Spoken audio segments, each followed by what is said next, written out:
Imagine stepping out onto your private terrace. Maybe the morning sun's warming your skin, a gentle breeze, palm trees rustling, Hmm. and below you, that amazing turquoise water of the Andaman Sea. You're in your own luxury villa in Thailand. Specifically in Phuket. Yes, Phuket. And, just for anyone wondering, it's pronounced Phuket. Right, not Phuket. That's a really important detail, actually. It is. So this sounds like the absolute dream, doesn't it? A personal slice of heaven. Oh, it absolutely does. It paints a very vivid picture, Uh-huh. but as captivating as that dream is, Yeah. turning it into, a real asset, especially when you start looking at property ownership rules and Thailand's tax landscape, well, it can quickly feel like a bit of a puzzle. Right. It's not just about picking the villa with the best view. Exactly. It's about making sure the financial side, the foundation, is solid. Precisely. And that's really our mission today. We're going to dive deep into all that complexity to break it down for you. Simply. Yeah, so you're not just dreaming, but you're actually informed about what owning a luxury property in, say, Phuket really involves. And our deep dive today, it pulls insights from this really fantastic article. It's titled Phuket Villa Ownership, Navigating Thailand Property Taxes. Okay. And this isn't just some academic piece. It comes straight from Ocean Worldwide. They're a luxury real estate agency, and they've actually been based right there in Phuket since 2004. Where? Since 2004. That's serious local experience. It really is. Their director, Sandra O'Neill, she's apparently helped thousands of families and investors over those years, so they have incredible on-the-ground knowledge. And they focus specifically on the luxury end. That's right. Luxury residential real estate, mainly in Phuket and also Koh Samui. They really know this specific market inside out. That kind of real-world focused expertise is exactly what we need for this. So, okay, let's unpack it. The financial responsibilities, the upfront costs when you buy. And the ongoing annual stuff, too. Right. The goal is to give you the what, and maybe more importantly, the why it matters, so you can navigate this confidently. Maybe even figure out if that, amazing serenity, luxurious villa in Phuket you saw online is really feasible. Let's start with what we could call the first financial footprint, those immediate costs, because they can be a bit of a shock if you're not ready for them. Yeah, I bet. Buying a villa in Phuket isn't just the price tag you agree on. Not at all. There are several immediate costs linked directly to transferring that ownership. You really need to budget for these up front. Okay, let's break them down. The article mentions 4 main types of taxes and fees during the transaction. First up, the transfer fee. Right. This one's pretty standard, like an administrative cost. It's usually 2% of the property's registered value. And typically paid by the buyer. Typically, yes. Relatively straightforward. Okay, what's next? Then you've got stamp duty. That's 0.5% of the registered value. Now, this is often seen as the seller's responsibility. But there's a catch. There is. It only applies if the business tax doesn't apply. And that distinction, well, that leads us into slightly more complex territory. Right. Okay, so things get a bit more strategic here. Yeah. Let's talk about the withholding tax. This one seems to vary. It does. It depends on who's selling. If it's a company selling the property, they typically pay a flat 1%. That's 1% of either the sale price or the government's appraised value, whichever is higher. Okay, the higher value.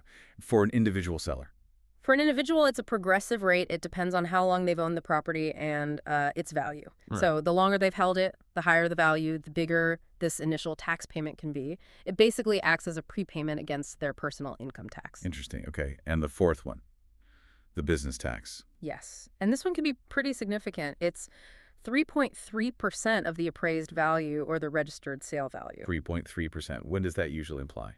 Generally, it applies if the property has been owned for less than 5 years. So thinking about that villa example in Palang, maybe priced around THB $19,995,000. Yeah. That 3.3% adds up to a considerable extra cost pretty quickly. So wait, here's a key takeaway then. If the seller has owned it for 5 years or more, or maybe they inherited it, Then they're usually exempt from that big 3.3% business tax. and they pay the stamp duty instead, the 0.5%. Exactly. That's a huge difference financially. But here's where it gets really interesting from a negotiation standpoint. Ah, the negotiation. Yes. While there are these usual ways things are paid, buyer does this. Seller does that. The article stresses that every single one of these upfront costs, transfer fee, stamp duty, withholding, business tax, they're often part of the negotiation between the buyer and seller. So you could potentially negotiate these costs down. effectively lowering your overall purchase price. Absolutely. Shrewd negotiation here can make a real difference. So getting total clarity on who pays what before you sign anything is, well, it's crucial. That negotiation point feels vital. You might go in expecting one split, but the final deal could look quite different. Okay, so that covers the initial hit. Now, the article talks about something called the game changer, the Land and Buildings Tax Act of 2020. Yes, this is a really big deal, a major shift. It replaced order laws and completely changed how properties are valued and taxed in Thailand. And it wasn't just about the government collecting more money, was it? There was more to it. Right. The aim was also about fairness and, significantly, encouraging more efficient use of property, getting land and buildings used productively. How did it differ from the old system? Well, take the old House and Land Tax Act, for instance. That mostly focused on income from rent. But this new act, it taxes the actual possession or use of the land and buildings themselves. Doesn't matter if it's generating income or not. Ah, I see. So the government is basically saying we want active properties, not just things sitting empty. That's a key message. For you as a potential owner, it means how you plan to use the property, primary home, rental property, or maybe just a vacation spot you leave empty most of the year that directly impacts your long-term tax bill. And of course, your overall return on investment. And it changed how values are assessed, too. Completely. The article highlights that property values for tax are now linked to the land transfer fees recorded at the local land office, and these values get updated periodically to reflect the market. So more transparent valuations. Definitely more transparent, and that directly impacts the tax calculation for, say, that lovely villa you might be eyeing in Beaufort. Okay, so if the valuation method changed, what about the tax rates? Did they change too? Big change there, too. The act brought in variable tax rates based on how the property is used. No more one-size-fits-all. Variable rates. Okay, what are we talking about? We're looking at maximum rates. For agricultural use, it's up to 0.15%. For residential use, up to 0.30%. And then for commercial or other uses, and this is important, this category includes vacant, unused land, the maximum rate jumps up to 1.20%. Wow, 1.2% versus 0.3% for residential. That's a big difference. It really is. Let's put some numbers on that. Say you have a 20 million baht villa. As a residence at 0.3%, your annual tax might be around 60,000 baht. Okay. But if that same property was classified as commercial at 1.2%, you're suddenly looking at 240,000 baht a year. 4 times as much. That really highlights why getting the usage classification right from the start is so important. Absolutely critical. Right. And here's the real kicker, the aha moment that shows the act's intent. There's a penalty for undeveloped or unused property. A penalty? How does that work? If land or a building just sits vacant for 3 consecutive years, that commercial other rate, the 1.2% one, it can increase by an additional 0.3% every 3 years after that. So it keeps going up. It can potentially reach up to 3% over time. It's a serious financial reason not to just sit on land without developing or using it. Okay, so that's a powerful incentive to utilize property. Right, so we've covered the initial transaction costs and the framework of this big 2020 Tax Act. But owning that dream villa, it's not just about the purchase and the main tax law, is it? There are ongoing costs. You're absolutely right. Once you own it, the financial responsibilities continue, like tending a garden, you know? It needs ongoing attention and, yes, ongoing financial commitment. Let's look at those recurring costs. Okay, the upfront costs might get the headlines, but the annual stuff is the constant rhythm of ownership. The article mentions an annual land tax. Yes, though for private homes, this is usually very, very low. We're talking maybe a few baht per ray. An array is. Array is a Thai unit of area, about 1,600 square meters, or roughly 0.4 acres. So the tax itself might seem tiny. But it's still important. Crucial, because if you don't pay it, even that tiny amount, it can actually block any future sale or transfer of the property. A small detail that can become a massive headache. Good to know. What else is ongoing? Well, there's the structure's usage tax. This ties right back into that Land and Buildings Tax Act we discussed. It reinforces the idea of encouraging building use. Okay. And connected to that is the unoccupied building tax. This is basically that penalty we mentioned for properties sitting empty for over 3 years. With escalating rates. Exactly. Again, it's not just a small fee. It's designed to be a real financial push to either maintain and use your place or rent it out. The government really wants assets to be productive. So the message is clear. Use it or potentially lose out financially. And for all these calculations, the key figure is the official appraised value. Right. That's critical. The article really emphasizes this. You need to know this value because that's what the government uses for tax calculations. It's not necessarily the price you actually paid for it. So even if you bought that beautiful villa in Playa Koh Samui for X amount. The tax authorities will base their calculations on their official appraisal, which might be different. Right. Now, this brings up a point for people considering leasehold. That's a common route for foreign buyers, isn't it? Yeah. Does the taxation work differently? It does have its own specific costs, especially upfront. Okay. How does leasehold differ? Well, first, there's a lease registration fee. This is 1% of the total rent value over the entire lease term. So if it's a 30-year lease, it's 1% of 30 years worth of rent. Paid up front. Yes, paid up front. And it's usually split between the owner, the lessor, and the person leasing, the lessee. Okay. 1% of the total rent. What else? Then there's also stamp duty on the lease agreement. This is much smaller, 0.1% of the total rent value over the lease term.